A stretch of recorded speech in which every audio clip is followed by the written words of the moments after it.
Juan del Pino ha declarado públicamente numerosas irregularidades que adolece el Consejo Nacional Electoral, organismo que en su actual conformación ha traspasado todos los límites de fraude y cuyos nuevos rectores de ningún modo podrán ser elegidos por la actual írrita Asamblea Nacional. Está confirmado que la decisión de no postular a Corina Lloris fue absolutamente discrecional de la mayoría del directorio, que no se reunía en sesiones formales, y quienes sí realmente merecen mérito en el Consejo Nacional Electoral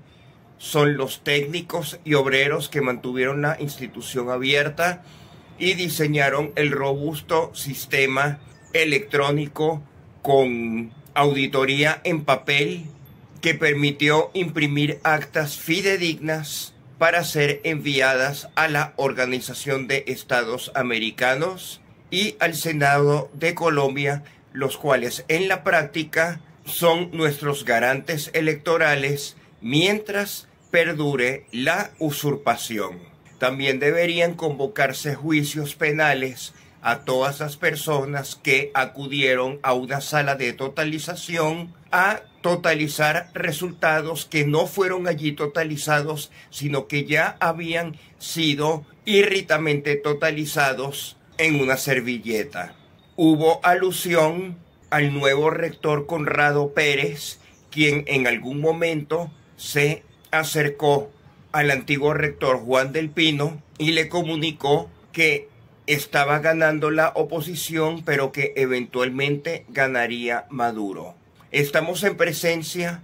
de personas que admiten abiertamente que se consumará un fraude y no efectúan absolutamente nada por impedirlo. Esta información que ofreció Juan del Pino debió haber sido suministrada de modo inmediato para salvar la vida a 30 personas y para salvar la libertad de 2.000 otras personas que hoy están detenidas. Es imposible pretender que la ruta electoral pueda ser utilizada otra vez mientras persista la usurpación en el Consejo Nacional Electoral. Tendríamos el desafío de una falla de origen de cómo elegir a los miembros de la futura Asamblea Constituyente que plantea César Pérez Vivas. En el proceso constituyente anterior fue fácil elegir a los constituyentistas porque contábamos con el Consejo Supremo Electoral de la democracia representativa anterior. En esta oportunidad, si queremos designar miembros de la Asamblea Constituyente, será necesario elegirlos en un proceso similar a lo que fueron las primarias autogestionadas recientemente celebradas por la oposición. Será necesario que la reciente Comisión Nacional de Primarias se reagrupe y elabore reglas, procedimientos y sugerencias para que todos los venezolanos podamos elegir el cuerpo colegiado que redactará la nueva constitución que acabará con los vicios que adolece la constitución actual, que ha permitido la instauración del actual régimen autoritario ilegítimo que se autodenomina popular y en la práctica concentra todos los 5 poderes en uno solo. Generalmente los poderes eran ejecutivo, legislativo y judicial. ¿Por qué motivo el poder electoral aparece como si fuese un poder si ni siquiera tiene poder para imponer los resultados auditables proporcionados por sus mecanismos de protección al voto, sino que se subordina a un poder ejecutivo tiránico? Yo nunca comprendí por qué la Constitución de 1961 fue derogada y ahora tenemos esta que es más larga y resultó ser más complicada, más ambigua y nos llevó a este desastre jurídico. Otra consideración respecto al voto llega cada 4 años cuando verificamos las noticias que llegan desde las elecciones de los Estados Unidos. Una virtud de los colegios electorales es que permiten localizar posibles fraudes a únicamente un estado, manteniendo la integridad de los estados restantes. Además, se proporciona un peso adicional para los estados escasamente poblados. En Estados Unidos, el número de electores de los colegios electorales constituyen la sumatoria de los senadores y representantes por ese estado. Dado que hay 50 estados y 100 senadores, tenemos 2 senadores por estado, sin importar si el estado tiene mucha o poca población. Y luego quedan 438 representantes en la Cámara Baja, distribuidos proporcionalmente según los datos del censo más reciente. Al sumar los 2 senadores más el número de representantes de cada estado, obtenemos el número de electores en el colegio electoral de cada estado. Podemos observar que los estados más despoblados, como Wyoming o Dakota del Norte, tienen únicamente 3 electores, ya que Wyoming tiene 2 senadores y un representante, mientras que la Florida tiene 30 electores para el colegio electoral, que vendrían siendo la sumatoria de 2 senadores más 28 representantes. El Partido Demócrata suele quejarse de este sistema de república constitucional, alegando que 3 votos en Wyoming son muchos votos para un estado despoblado, mientras que 30 votos en Florida sí son válidos porque tiene muchísimas más personas. Observamos como en Estados Unidos intentan también deshacerse de la figura del Senado de la República, cuya existencia garantiza 2 electores en colegio electoral para cada estado, y así se preserva la integridad territorial. Si en Venezuela hubiésemos tenido ese sistema desde el principio, hubiésemos prestado atención a la Guayana Esequiba,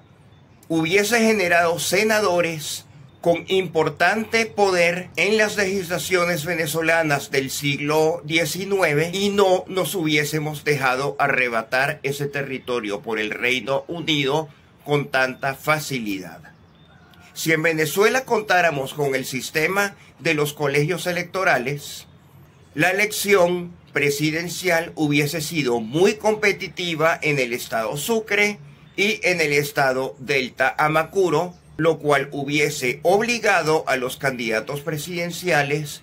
a efectuar la mayor parte de su campaña en esos estados, mientras que en estados tradicionalmente opositores como Táchira y Miranda quizás no hubiese sido tan crucial. No estamos planteando que en Venezuela se vote según el sistema de los colegios electorales de los Estados Unidos. Esto es un simple ejercicio de pensamiento al cual tendremos que acostumbrarnos durante los próximos meses, en el cual tendremos que considerar las opciones más diversas si nuestra responsabilidad es llevar a feliz término una asamblea constituyente que resuelva problemas de fondo, y será necesario entre nosotros practicar la tolerancia para escuchar muchas propuestas que posiblemente serán inviables,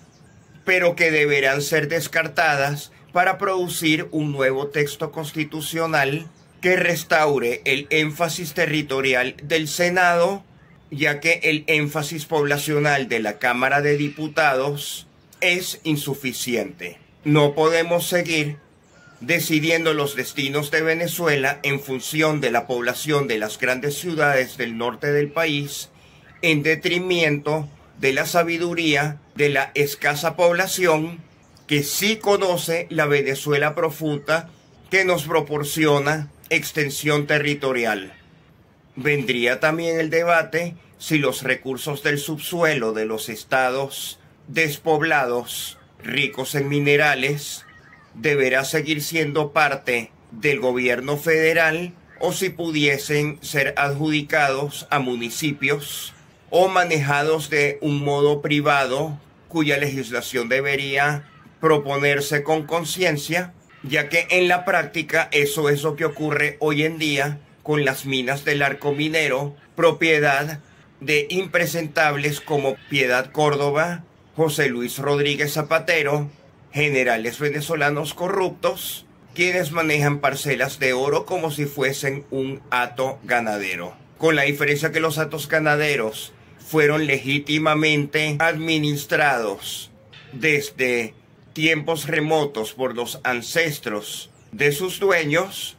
mientras que las áreas delimitadas del Arco Minero son administradas fraudulentamente por enchufados a quienes conviene la persistencia del fraude electoral y del régimen usurpador de Nicolás Maduro, al cual no hay forma de derrotar con un nuevo proceso electoral, propiciado por un Consejo Nacional Electoral tan usurpador e írrito como la presidencia. Necesitamos una salida de fuerza que promueva las condiciones para una administración temporal de todos los poderes públicos mientras sesiona la Asamblea Nacional Constituyente, cuyos miembros tendrían que ser elegidos de modo similar a cómo funcionaron las primarias autogestionadas.